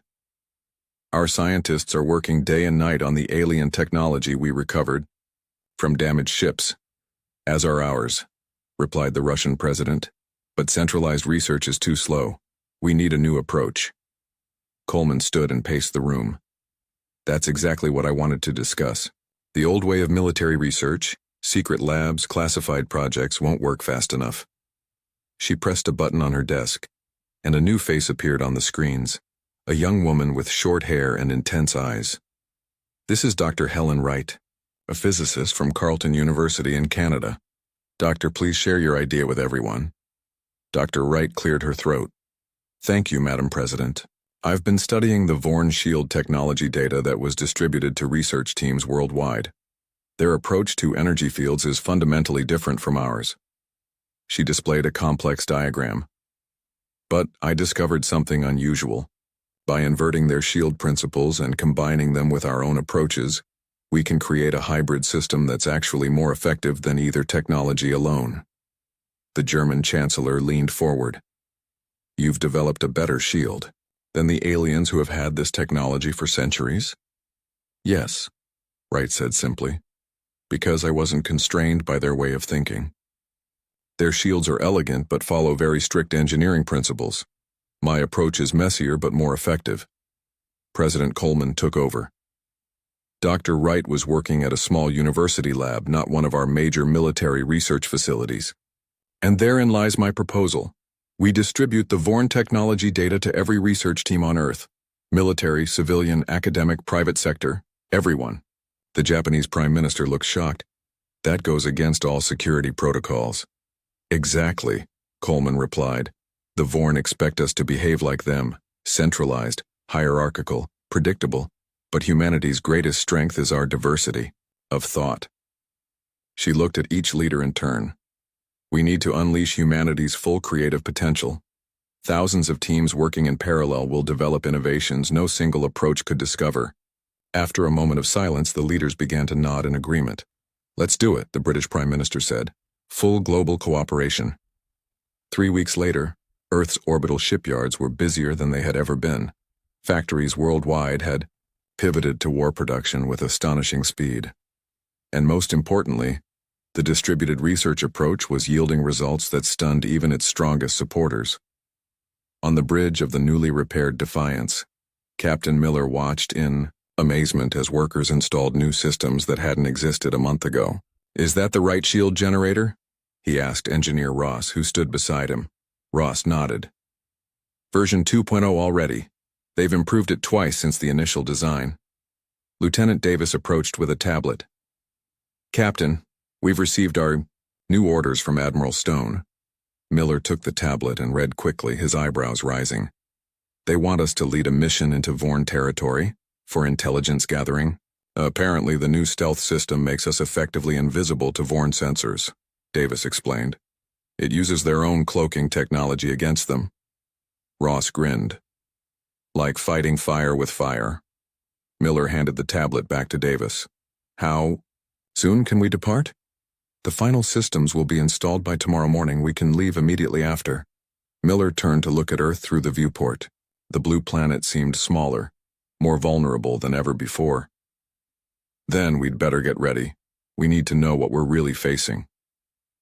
The Defiance slipped silently through Vorn space, its modified cloaking system making it undetectable to enemy sensors. The crew worked in near darkness with systems powered down to minimum levels to avoid any energy signatures that might give them away.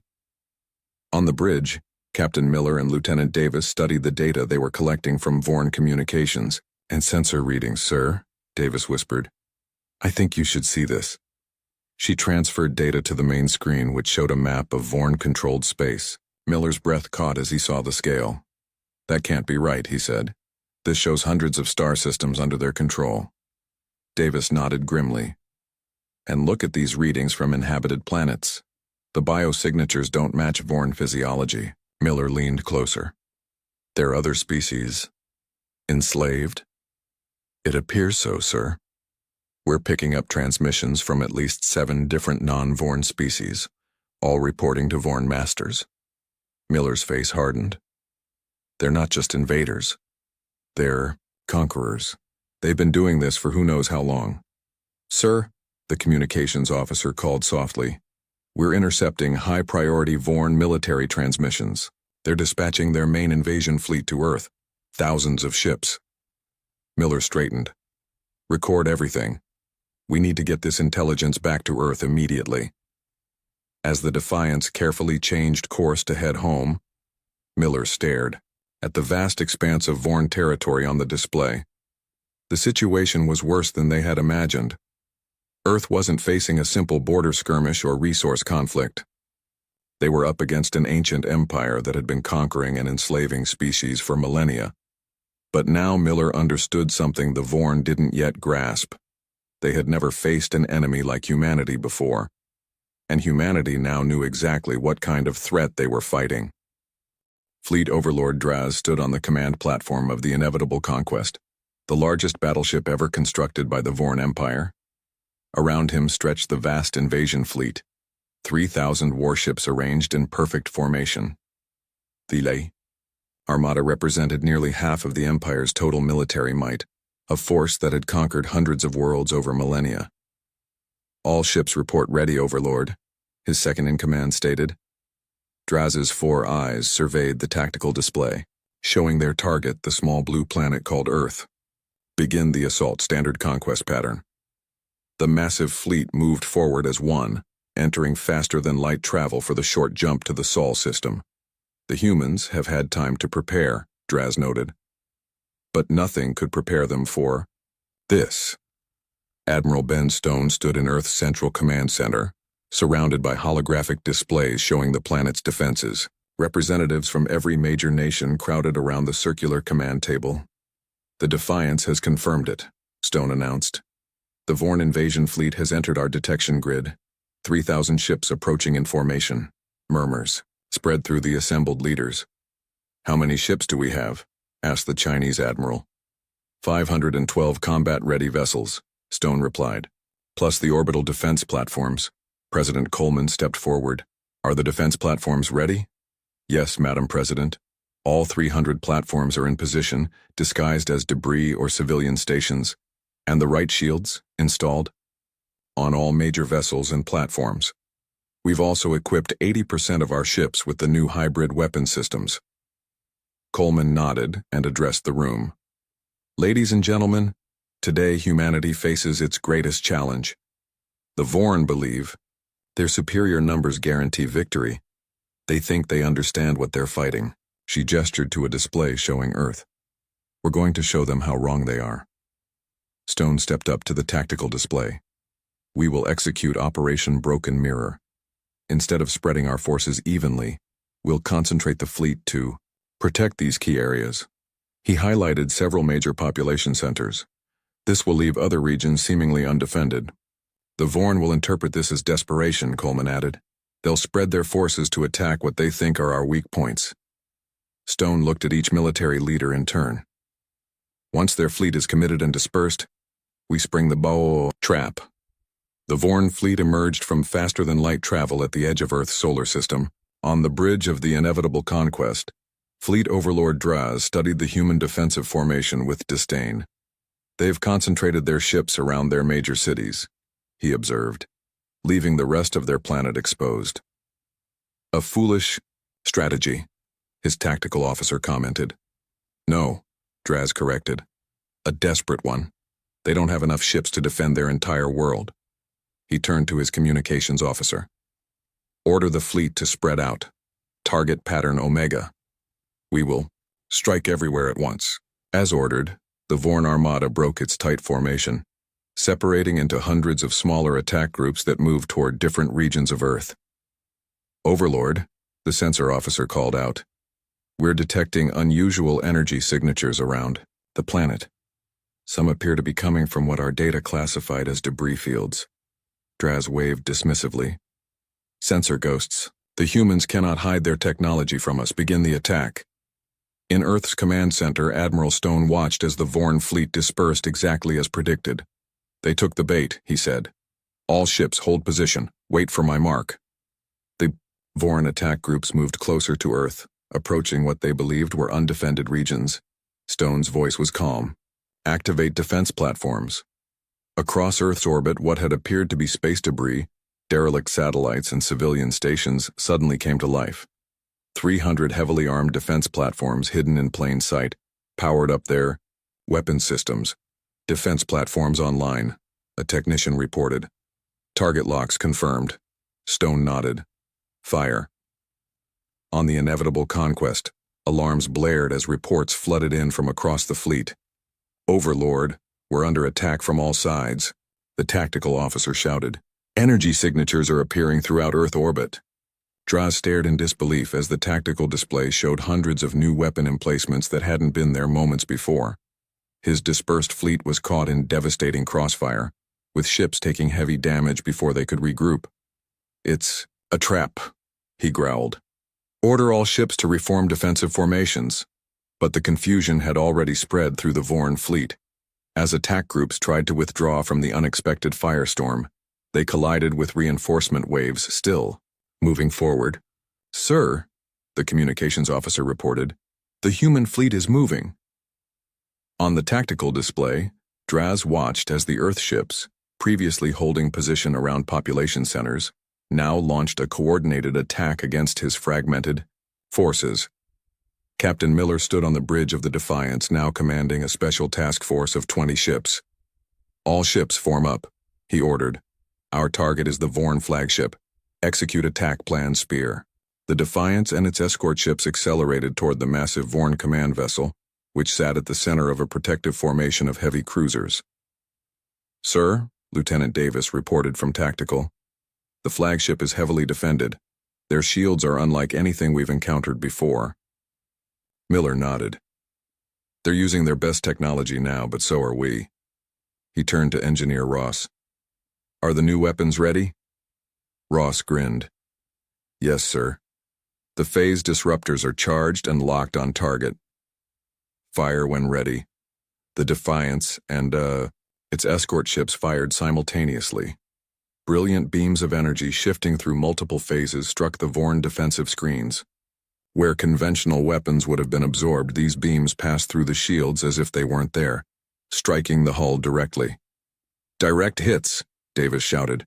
"Their primary shield generators are down." Miller leaned forward. "All ships, concentrate fire on their engines. I want that flagship disabled, not destroyed." The task force pounded the massive Vorn vessel with precise fire. Despite its size and armor, the inevitable conquest began to drift, its main drives offline. "Sir," Davis said, "we've created a breach in their hull near the command center." Miller stood. "Prepare boarding teams. We're going in." Fleet Overlord Draz could not comprehend what was happening. Reports of disaster came from throughout his fleet. The orbital platforms were decimating his dispersed attack groups. The human fleet was tearing through his defensive formations with weapons that shouldn't exist. And now, his own flagship was crippled, drifting helplessly. "Overlord," his security chief called urgently. "We have a hull breach in Sector 7. Human forces are boarding the ship." Before Draz could respond, the bridge doors exploded inward. Through the smoke came armored human soldiers, weapons ready. Behind them walked a single human in a captain's uniform. "Fleet Overlord Draz," Captain Miller said, his voice calm. "My name is Captain Jack Miller of the Earth Defense Force. Your ship is disabled, your fleet is in retreat. I'm here to accept your surrender." Draz stood to his full height, towering over the human.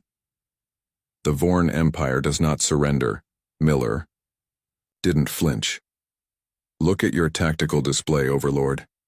Your invasion has failed. You can either surrender and save the lives of your remaining crews, or we can continue this battle to its conclusion." For the first time in his long life, Draz felt uncertainty. He looked at the tactical display. More than half his fleet was destroyed or disabled. The humans had outmaneuvered him at every turn. "How?" he asked finally. "How did a primitive species defeat the greatest empire in the galaxy?" Miller's expression remained neutral. "You scanned our ships, measured our weapons, and thought you knew what you were facing. But your scans couldn't detect our greatest strength. Which is, we adapt, we innovate, we cooperate." Miller stepped closer. "And most importantly, we fight hardest when cornered, yet offer mercy when victorious." Draz's 4 eyes blinked in confusion. "Mercy? Surrender now, and no more of your people need to die today." After a long moment, Draz lowered his head.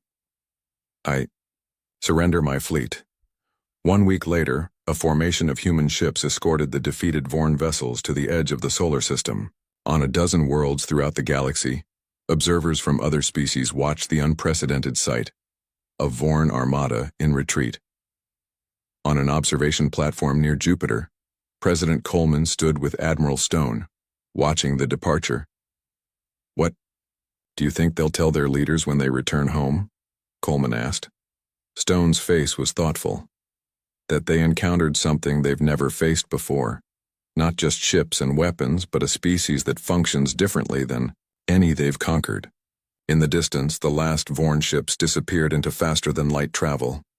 On a nearby asteroid, 2 observers from an ancient species watched silently. One turned to the other, its crystalline body reflecting the distant sunlight. "The scans were correct," it said in a language no human had yet heard.